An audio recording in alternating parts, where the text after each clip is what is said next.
To advertise, email podcast@thisisveggie.com. Release yourself from order and logic and enter a new place. It's not work. It's not home. Here, no maps have been drawn. No books have been written. Nothing is certain. Everything is possible. Welcome to Podcast and Chill with Mac G. I'm assuming this doesn't end well. And ladies and gentlemen, please welcome the Queen of Comedy. Azakala, mate. We haven't even started. Yo, let me think. I love that though. I like that part. That's it. That's don't lose that. Yeah, no. Have t-shirts and everything copyrighted because they're gonna fuck with you. Oh yeah, no, I haven't copyrighted, but we do have t-shirts. Yeah. Oh really? And people don't know what it means. Have a pink crop top for me. I'll wear it in summer. Pink crop. What do you mean about that gesture? Yes, explain that one. Explain yourself about that's why I travel. Because I'm not just drinking what I'm not just drinking what I'm a crop top, man. I'm a crop top. I'll tell you the funniest fat joke you had growing up. Damn. What? Studa mafehle next to everyone, like all that shit. Oh. Wow. I've had it all. Actually,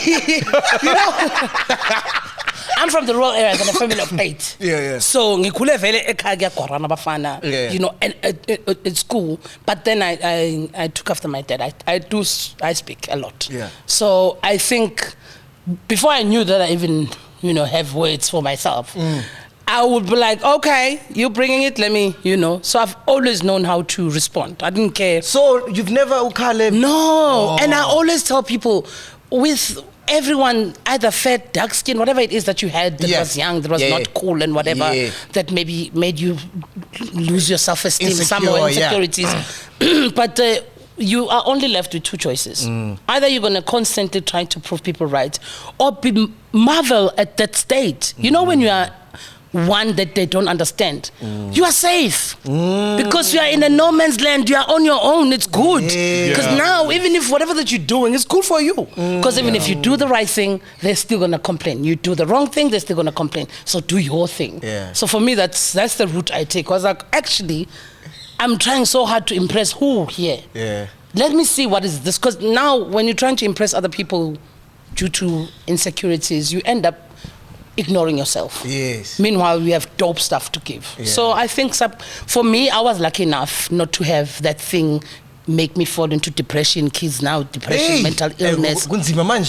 No, but also I think there is a level of we're not used doing things that other human beings from different generations used to do. Okay. And then we subconsciously think things are just going, no, we don't stay outside a lot. We don't really do human things that subconsciously, because I grew up in rural areas and we used to go fetch up the water, come back. Those things, 2 hours. Bruh, because you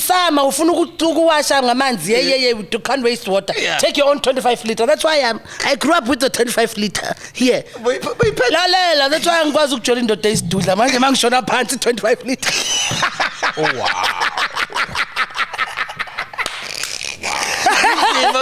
25 liters, man. I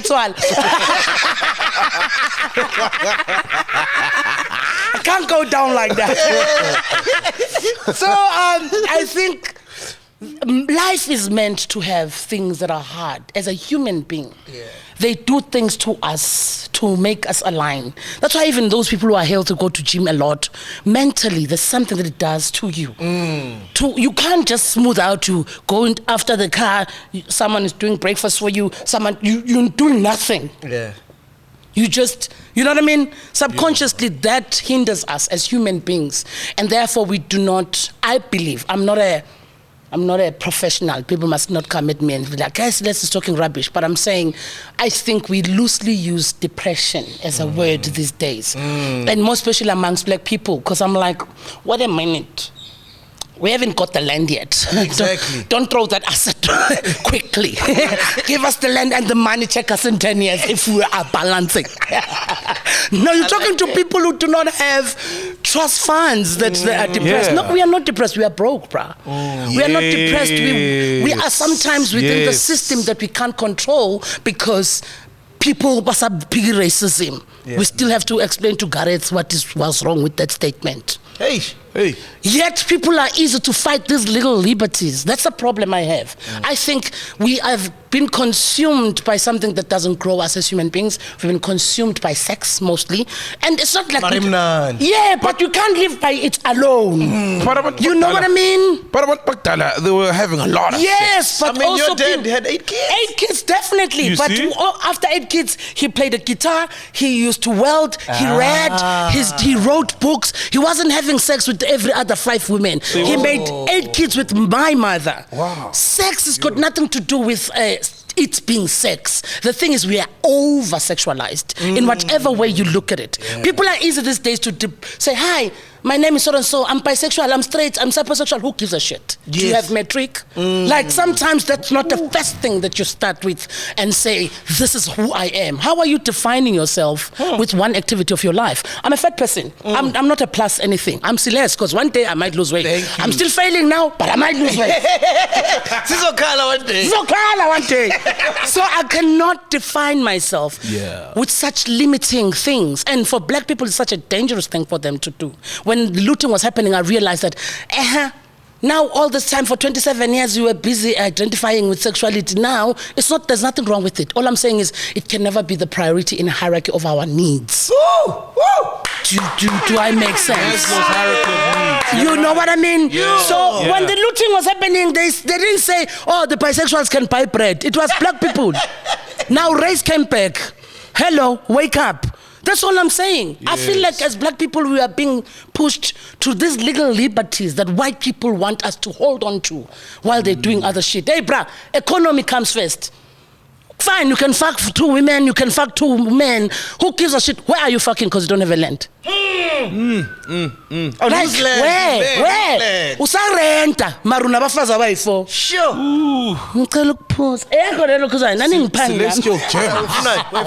No, I'll taste it though. Okay, cool. I'll give you a bottle, no problem.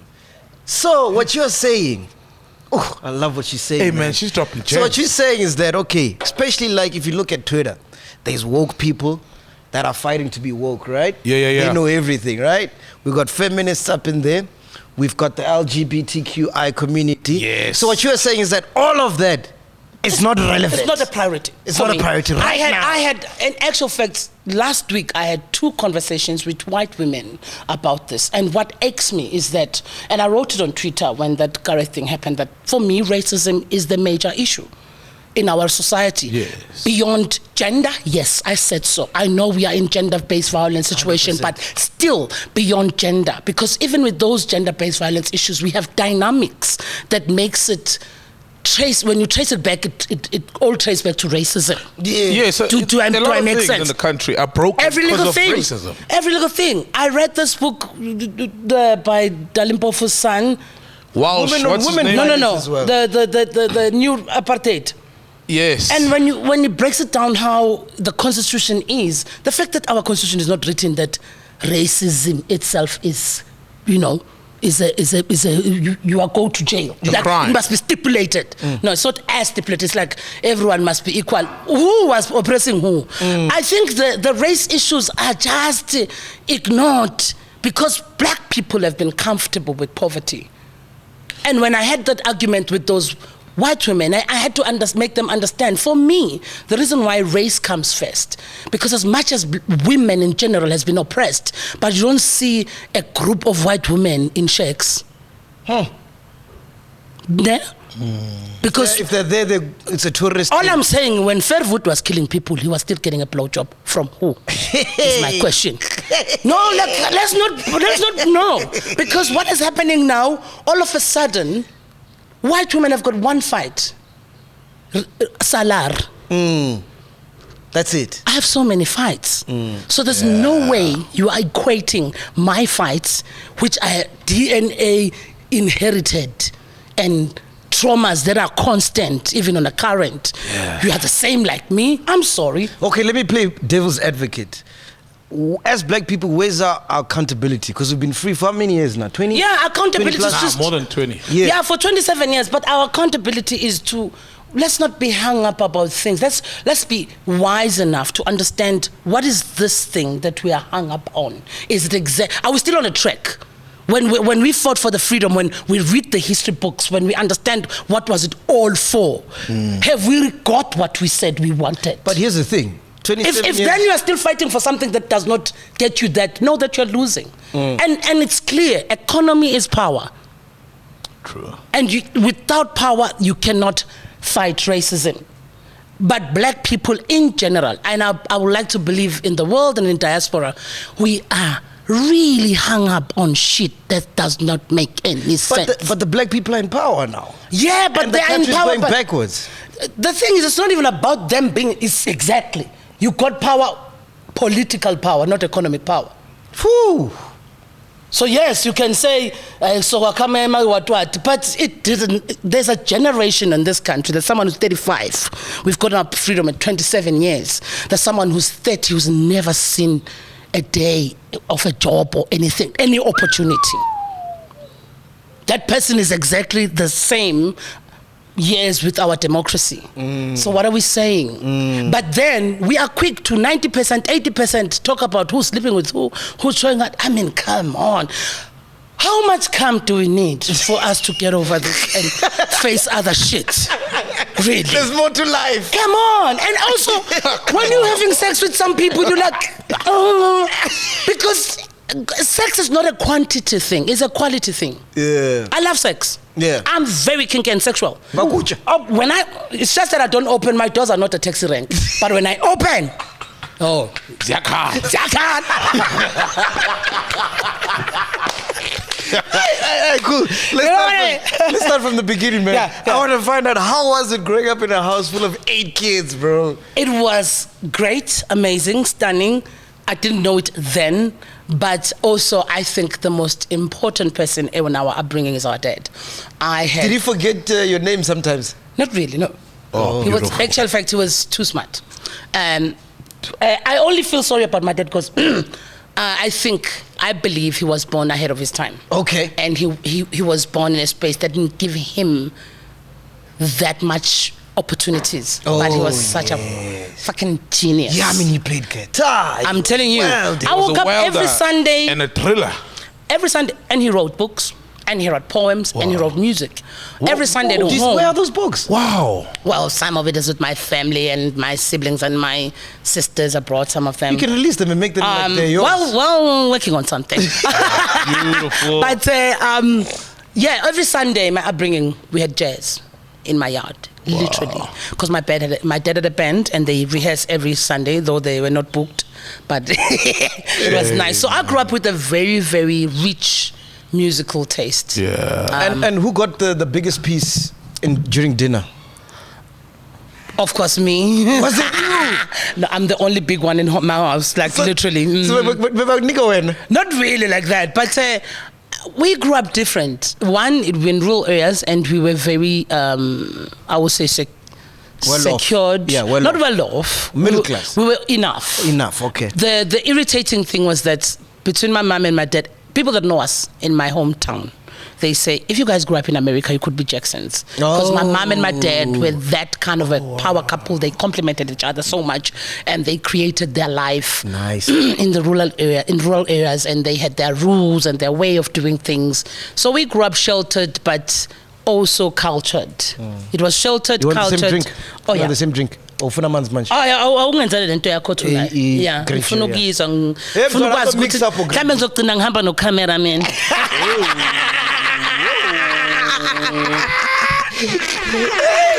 Baroka baba. Hey, nabona laba. Hey, amaqola aggressive.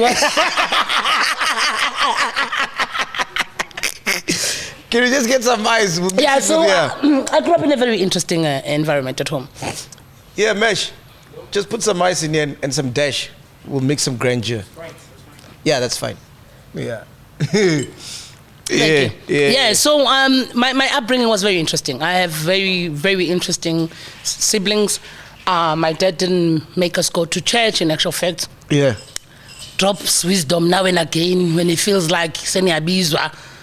Nizochazelwa ngempi yase-Iraq. You're like, what the fuck? Who was the funniest in the household? Have you always been funny?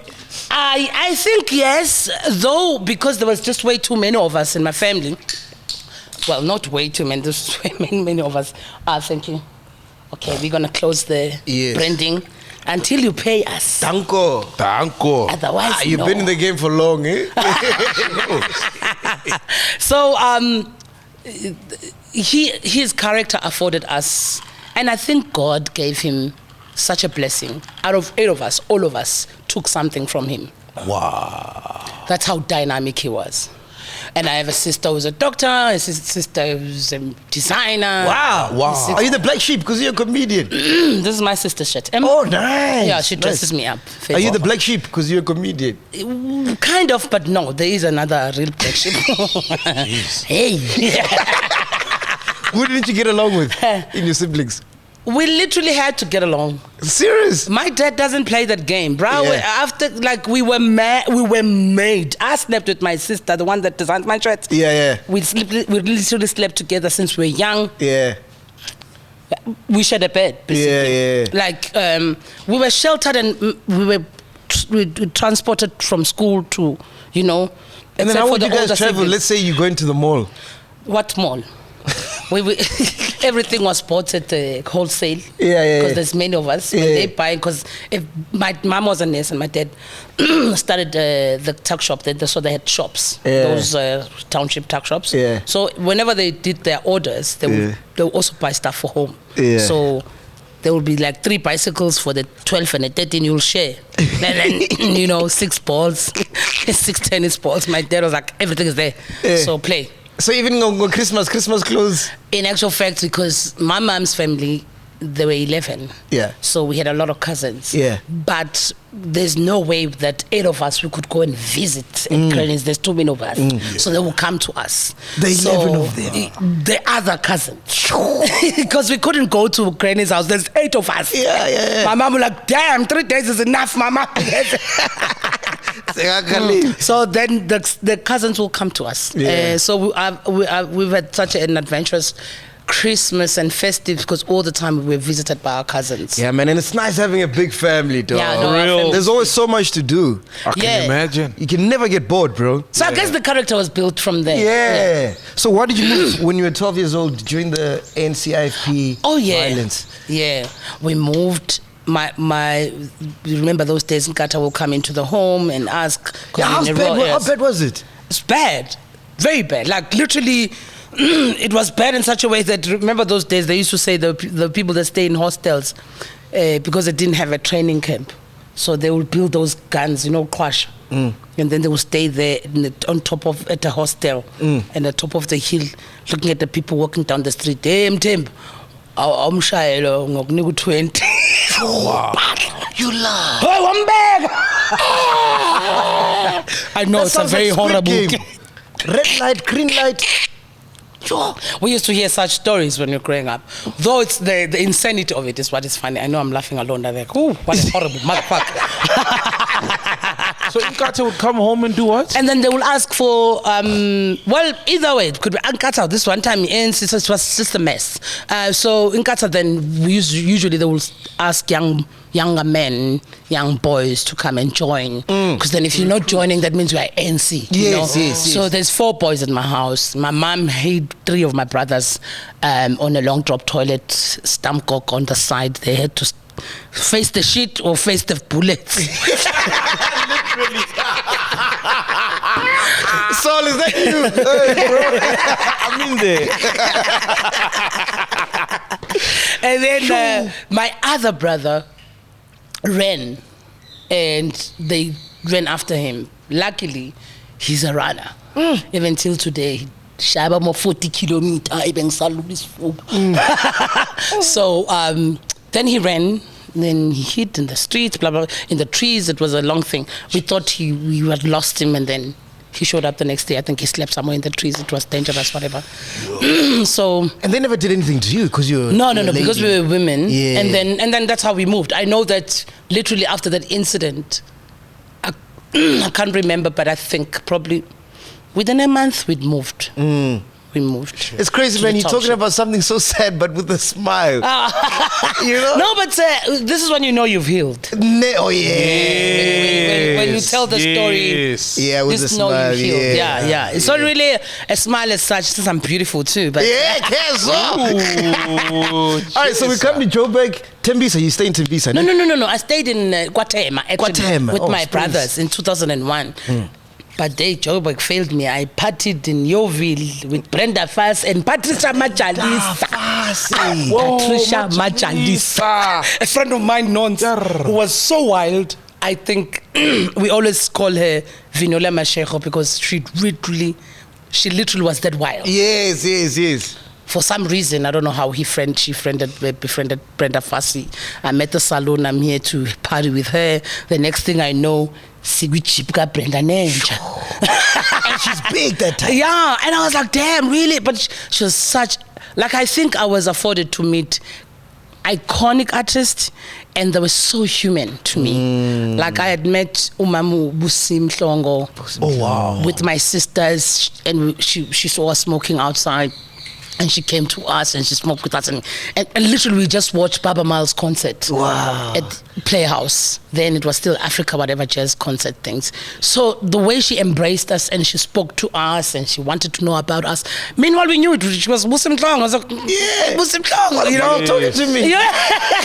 So I think I've learned a lot with meeting greater people, treating me like really, I've seen them in human state. Like, I met Dave Chappelle and he had a great conversation with me. Whoa! Like proper conversation. No, like that thing was... Dave Chappelle. Where did you meet Dave? I was in LA and I went to watch Jeff Ross at the Comedy Store. Jeff Ross is funny. And I'd worked with Jeff Ross at the Comedy Central thing. For real? Yeah. The roast. Yeah, at the roast. Yeah, he's a roaster, like one-liner. Yeah. King. Yeah. Dylan Oliphant killed me the roast. Like, he annihilated me. He said when I step on the scale...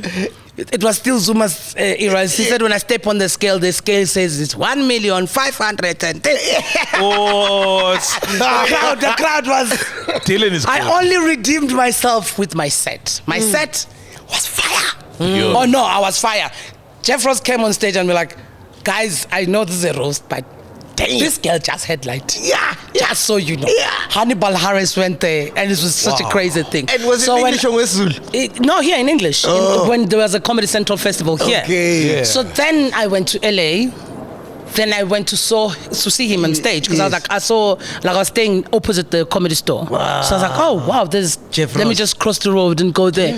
And then when I went there, we met her, and then he was like, hey, Dave, this is Celeste. Whoa. And the coolest thing is, he now started talking about me to him. Like, he's just such a killer. I went to Joburg, blah, blah, blah. I'm like, wow. I'm sitting here listening to Jeff Ross telling Dave Chappelle about me. It was insane. Wow. It was insane. And his brother was here and he started talking, and then the other comedian, Jessica, who was also in South Africa doing some club gigs around, we met in LA and she was like, oh, I also... Like, so everyone else was talking to Dave Chappelle about me. And everything, like everyone has just started disappearing. I don't know how I ended up with him. And he told me that he's coming to South Africa. Before he came to South Africa, where he was when he was away. We had such a great, I was like, did he realize what he just told me? Yeah. He told me such personal stories. And then how was it when you came to your room? What did you guys get up to? No, there was no room involved. I separate those things. My business never goes anything beyond the passage. Yeah, here, good reception. Was in Cape Town when he was in SA? When? Yeah. I can't say that. I don't know. Well, he told me that he was in Durban. I know that most people think it was, I don't know, Durban is king or Pine Town situation. Wow. There's stories like that. But also when he's very, very like clued up about KZN and South Africa. And he loved it, ne? Oh yeah. And he eventually, he asked for a cigarette from my sister. We started talking. I'm telling you, it was insane. Literally when he went, the bouncer came to us. He's like, where are you guys from? Yeah. we just saw you and Dave like, oh yeah, I don't know. I'm Devisto.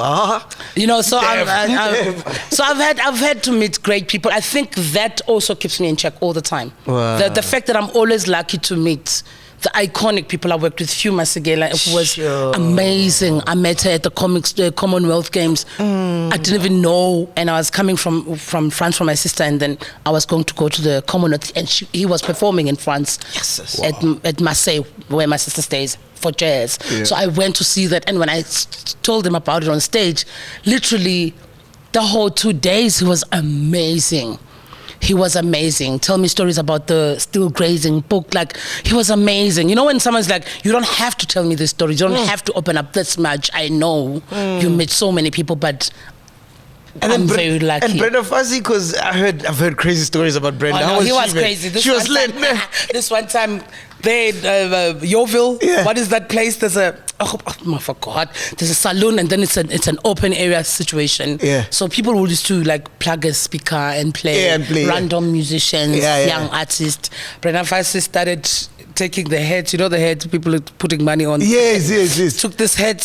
Took the mic, started singing for this guy to make money. Wow! It's like, yeah. Everyone else was putting money from the gate. Yeah. No, when I saw her doing that, I was like, damn. Like, I'm telling you, I think throughout my life, before I even do comedy, I've always been lucky to meet such an amazing characters. People, and I've always taken a lesson from those people, because I'm like, definitely, you are great. And you know very well what you're doing. That's why I'm not a fan of oh my God, there's too many this. I don't know. I don't even wear sunglasses, me. Hey, if you want to talk, we're going to talk. Like, if I feel like it's going to be a problem for me, I don't go there. I was shocked to wear makeup. I'm like, oh. See, I know. I know. And it's funny because I can't even bring, witnesses that I my body count. For you to see what kind of man I date. You guys are, I know, I'm the most underrated. I just chill. Let's talk about your jobs before comedy, man. Because you worked at a call center. Damn. You wanted to be a cop, you wanted to be a social worker, you wanted to be a nurse as well. Yeah. I think subconsciously I've always been about social stuff. Yeah. Because when I realized I couldn't be a nurse because I'm scared of the blood, I couldn't be a cop because I don't like guns, social working, and as soon as I understood, because my mom was a nurse, I should have understood that, damn, you always hear sad stories. I'm too sensitive for that.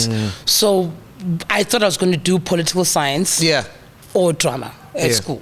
And then when I went for my auditions in November, I didn't know that they had practical auditions for drama. Yeah.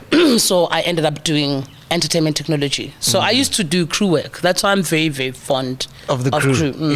I used to rig stages, lighting, sound. Everything. Yeah. Like if you see there's a chipping on my nail, I crane.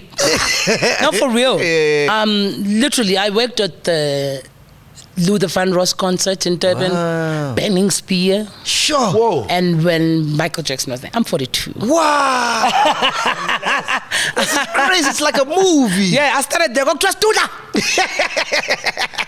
So you never got to meet Michael Jackson, Luther Vandross? Well, I never met them. I was working there. Yeah. The only person I met was Benning Spear. And I was doing follow spot. Okay. So I had to meet him for the cue reader, blah, blah, blah. They were telling me, so I wanted to know the moves. I used to do follow spot, proper follow spot for this. What's follow spot? We know the artist when it's a huge concert, and then there's this one light that follows the artist. Oh, okay. While they're performing. I used to do that. And we need one of those, man. I used to do it. That's the whole spot. You remember when you have those old school vibes, like the backing singers have their own lights, but the star has a round thing. I need a spotlight now. Must always follow me, all right? So I did that a lot, and I did radio sound. Yeah. And I did lighting. But I did a lot of stage building and lighting. But then after the whole Greece looking bad, striking the set, people will finish having a parties. It's crazy how I've come all 360. Because my first year, I worked at the Gramson for 3 years. So I was the stage manager there. So I did a lot of theatre back work. Sure. So no one can fool you. You know everything. I do my lights for my shows. You do your lights? I tell them what I want. Wow. What? Can't you pay someone for that? You just want to do it. No, like obviously you hire the theater and blah, blah, blah. Oh, I can't do it now. I'm a star. But I'll tell them what to do. I mean, why do you leave the call center job? I left the call center actually because of comedy. Because of comedy, yes. One thing about me, I've dropped out twice. Okay. Phase. Oh, school? Tertiary. okay. Because even entertainment technology, lighting and sound, I did that. And then on the third year, I was supposed to do my in-service training. I got the job at the call center. So I started doing call center work. And after that, I left. I thought I'm coming to Joburg to sort my life. Yeah. 2001, I fucked around. I drank. I did all sorts of things that has nothing to do with trying to find your way. Until there was 9/11. You remember the 9/11? Yeah, I saw people jumping the windows. I was like, fuck, life is too short. What the fuck have I done with my life? You know, and I went back home and I started running. I started looking after myself, thinking, what is it that I need to do? And in 2004, I went back to do public relations. Okay. At tertiary again. So I did public relations for 2 years. Third year at public relations, I got a job again. So it's like, no, I need to pay my own way now. Yeah. Wow. So I started working at Exclusive Books. I was a bookseller. Shit. And I Do you know half of our audience don't know what that is? Because it closed down. And I worked, I was a manager at CNA. I was a horrible manager. Wow. I don't like be telling people, like, I hate oppression so much that I think even the structure of saying there's someone you must wake up and look after, like, what the fuck is this? Do what you need to do. Me, I was telling my security, like, hey, brah, are you hungry? Don't sleep here, sleep back. Tell me when you are good. Like, I don't have time. This is not my things. So when those white ladies come, the ones that say, I need to see the manager. Oh, no, that one, shut it down. Yeah. I'm good with that. I think I was born to just fight racism. Yeah. Don't start with me. I'm that one. Yeah. I'm that one. Even at the queue, you know, those Karens are coming to scream. I ask you, who told you have a right to even say any shit? Do you know me? Let's start there. Like, I'm not going to be responding to bullshit. No. That's one thing I don't tolerate. That's the one. Because I think... So Saul is like that. He's always saying, Tina Sababalung. Yeah, I'm like that too. I hate like, that. I'm not scared of white people. Black people, when they speak about white people, they feel sorry for white people. Me, I'm comfortable. Yeah. I don't trust them. The history told me not to trust. If I'm trusting, I'm stupid. That's the reason why most people are in the gender-based violence situation. If you are in a violent situation, someone shows you violence, believe that. Yeah. And also because, this is the thing, I think, as black people, we know what we suffer from and we're trying to fix that. These are the things that we know we should be healing. But if we say we're going to be human with white people, they must know what they need to fix, because we are sitting with generations of white people that think they have nothing to do with anything. Meanwhile, they have a lot to search and find out. Why are you coming from so much hate? As human beings, that has nothing to do with black people. So for me to say what I feel, I should never, it's not my responsibility. It's not responsibility of any black person to feel sorry for a white person in any way. Express yourself how you want to express yourself. Don't be hiding behind depression. Meanwhile, you needed to tell Mr. Smith, fuck off. I feel sorry for the next white person I'm going to see. You know what I mean? I'm not going to be going home and now I need to go and see a therapist and slaughter. Meanwhile, I needed to tell Karen, motherfucking bitch, you do know me. Sometimes, like, come on. Thank you. Let's not fuck around here. Because things are not happening for us because of that. We have given so much leeway and excuses of why I hate poverty. The reason why I date the way I date, because my major thing, I like black men. I love them. But I will never date a black man that doesn't understand that we need to break a generational curse. Let's stop right there. Because I'm not the one to be telling you how to calculate. If you are still confused by the vagina, we have a long way to go. I'm not about to give birth to kids that are going to say, hey, Mr. Smith today. No, my kids are not going to say that shit. Not at all. No, why? Yeah. Shame. Yes. That's why I could never do the international, because I could never stomach it. I think I was at some point in my past lives. There's something that white people did to me that I've never forgotten. Yeah, and it's my what do you call it? Traumatic DNA. PTSD. Yeah. Doesn't that affect your work though? Because there's so many like white people which is why I love comedy. Which is why I love comedy. Yeah, because it's my work and it's my view. And it's what I told those other ladies when I had a conversation with them. I said, the thing is though, I'm still performing as that black woman, black dark-skinned woman that must face all this bullshit. Angry black woman. And I'm not an angry, no. Yes. You see, you already put the words angry black woman when it's a black man, toxic masculinity. No, let's stop with these words, because if there's a toxic masculinity, there's a toxic femininity. There's a bitch you don't like that you say, when now, even in your relationship, you are the wrong one. Because you see, relationships are all about human beings. I'm not saying men are not fucked up, but I'm saying we cannot then let women who are fucked up to go or slide and unseen. They get away with a lot. They get away with murder. A lot. Exactly. Murder. So I'm not an angry black woman. I'm a black woman who's not taking a no. That's all. But I'm not angry. Yes. Because everyone else is not really, and by everyone else I'm saying the whole world, they're not familiar with a happy black woman. You just do not. I'm a happy black woman. True. And you, if now I was dating Ben 10 and Ben 10 is abusing me and the blue eye, this is a story you see that fits me. But no, I like myself. When I tell people that I'm happy, people always confuse that with, what do you mean, they don't need a man? No, I'm happy.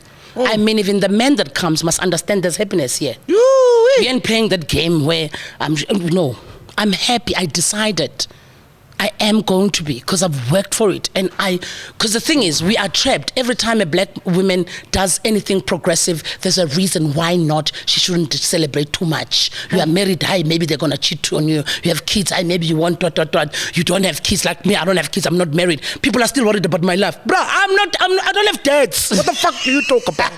Like, what do you mean? I must be depressed.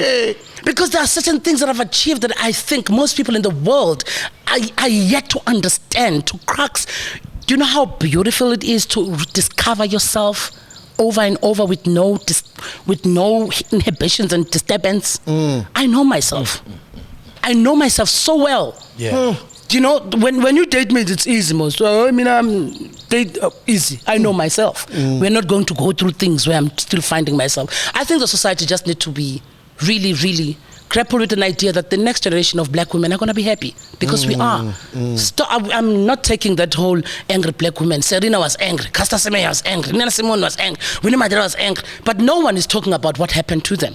Yes. And we're all raised by them. All of us here. So all I'm saying is, I'm sort of like Winnie Mandela.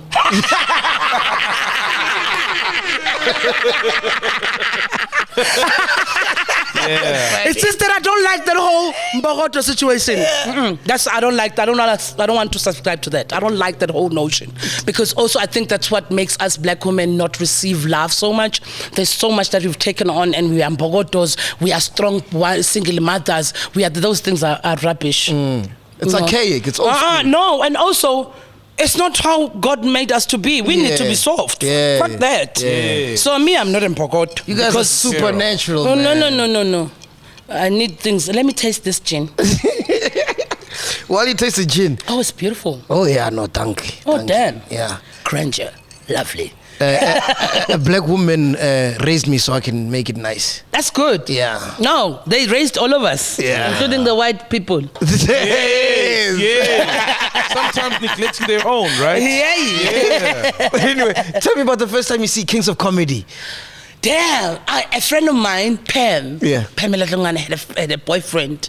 And the boyfriend borrowed us DVDs, and the DVDs had Kings of Comedy, Queens of Comedy, Richard Pryor. Great comedians, I watched this thing, I'm like, damn, this thing is nice. I do this at the parties and I make people laugh. Maybe if I dress up.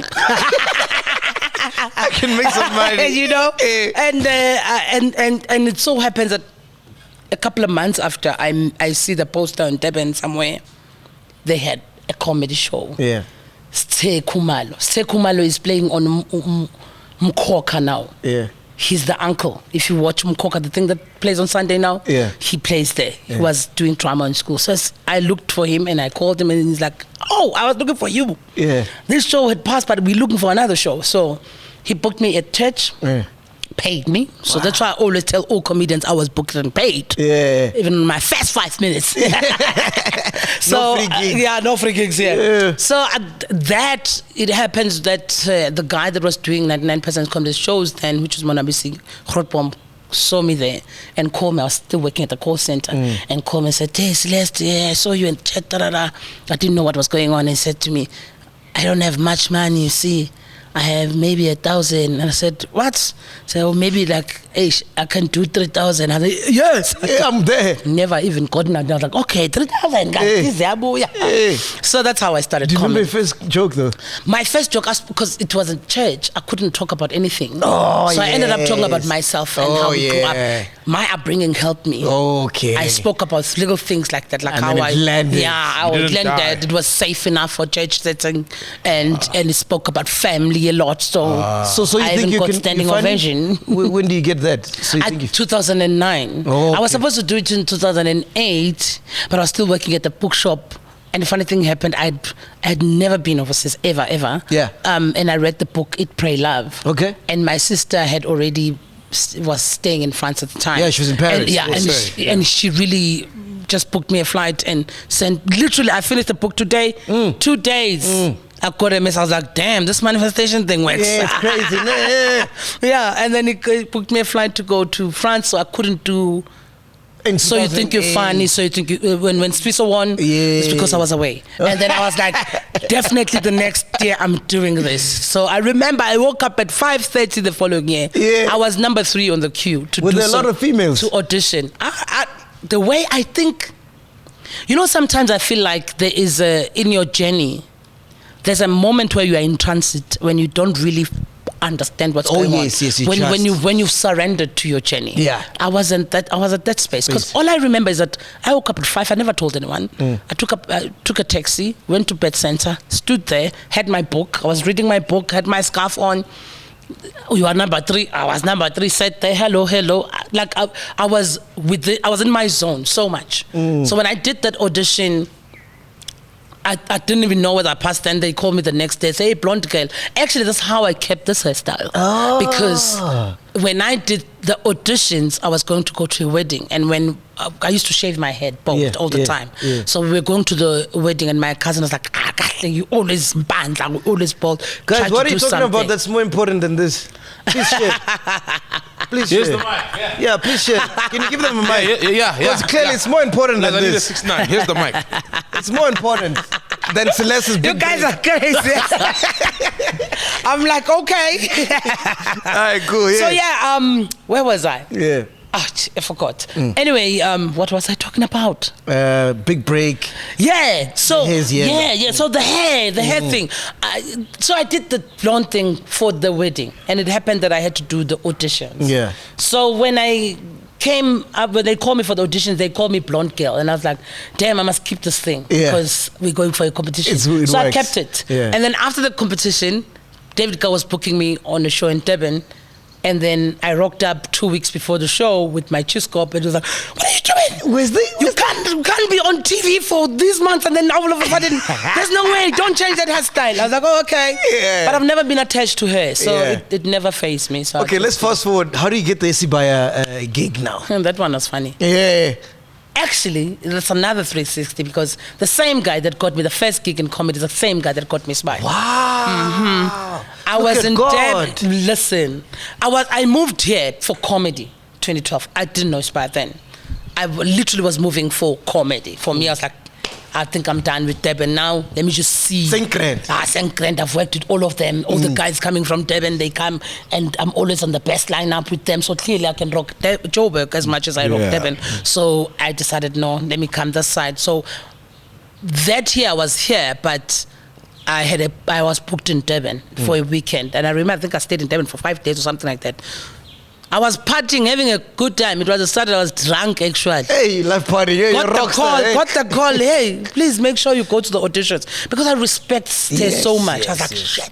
Okay, I wake up 8 o'clock. Fuck. But you know when you're like, yo, I wonder if I'll wake up. So Because Nalengo Mane, yeah, sure. So I woke up, had my flip-flops on. When I have babalas, I wear huge clothes. Like, I want those long dresses, flowy dresses. Yeah. Because you don't see. Like, I love them because they are very bright. You can just rock up and people think, oh, wow, you look nice. Meanwhile, you are heavy on hangovers. Yeah. So I wore that. I put my scarf on the bag. Went to the auditions purely because Tay told me so. Really, I was really like, if it was no Tay, maybe I was gonna skip that audition because I was like, audition? Do I even want to act? I knew I wanted to act, but I was like, I'm doing good in comedy. Do I? Why? Okay, let's go anyway. So I went there. Felix, the comedian that is in Durban, who's a in Kakasi presenter now. Was there. We both had serious hangover. We're like, let's start here because we saw so many real good thespians, real good actors that I know from tech. Yeah. No, brah. It was Begim Kwanes and the ones that you are solos.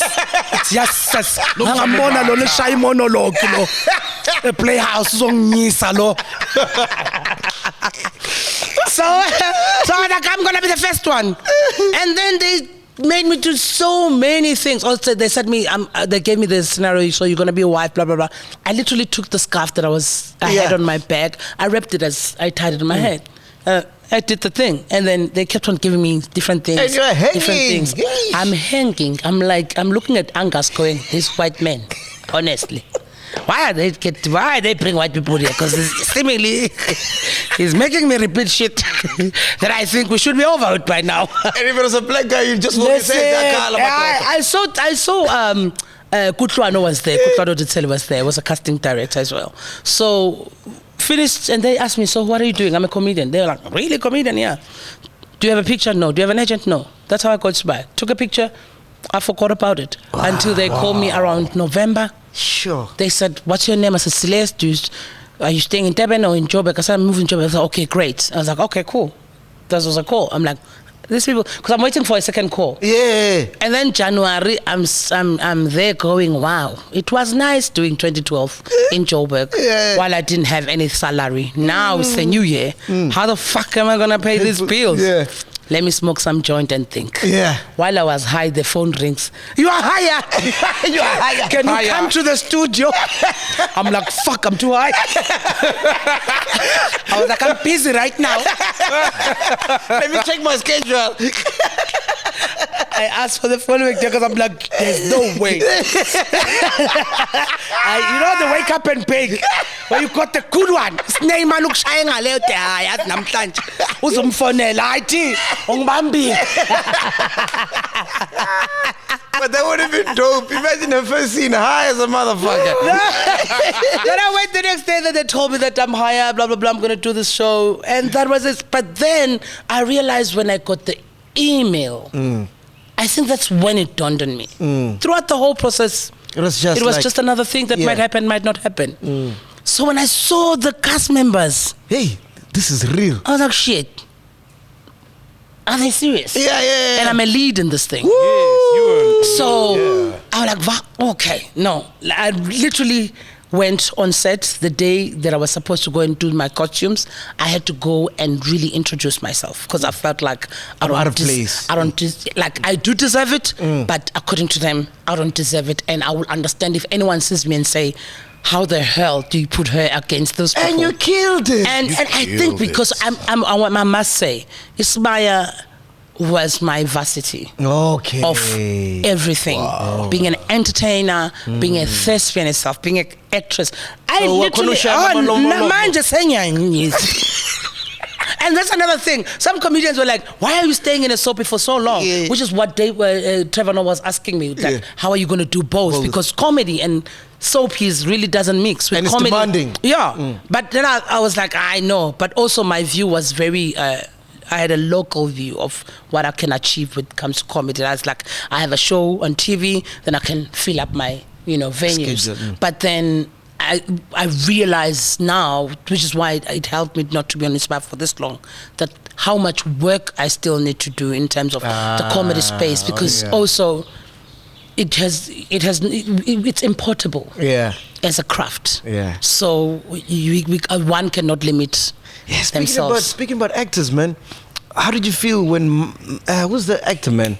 Michael K. Williams passed away. Because you met him. Oh, it was sad because I met him. Like really, yeah, it was. It was such a shock because it was such one of those people again. Like he was amazing. Even when you see the pictures I posted, he hugged me as if he knows me. Like I met him through Cedra Smith, Tasha Smith's sister, because Palant was here with the podcast, so we ended up, meeting in 2020 before the COVID. Yeah, I had the movie Looking for Love. My movie Looking for Love was showing in Canada, so I had to go to Canada. Then I went to New York. Then LA. Do you know who it is? Yeah, from the guy from The Wire. The Wire, The Wire guy. Brilliant guy. Many movies.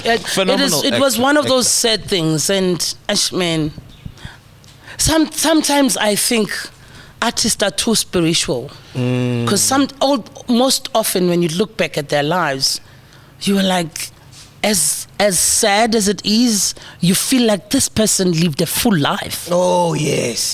Though they didn't really, because he was young. Not that he deserved. It's not like he was an old person it's his time now. No, but the way most great artists, I would say, live their lives, it's in fullness in such a way that I think even if they leave us young, we feel like we got all that they could or all that they had to give us. What do you feel like about Tupac, for example?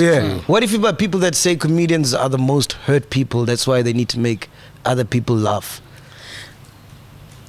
I'm twofold about that. Yeah, because you look happy, you don't look hurt at all. Yeah, you know why? I'm not saying I'm denying that there are people who are sad, but I think there's always a push into finding why. Because, we talk about everything. Even in my life, even if there's death. When my brother passed away, who was very close to me, my oldest brother on Tobago,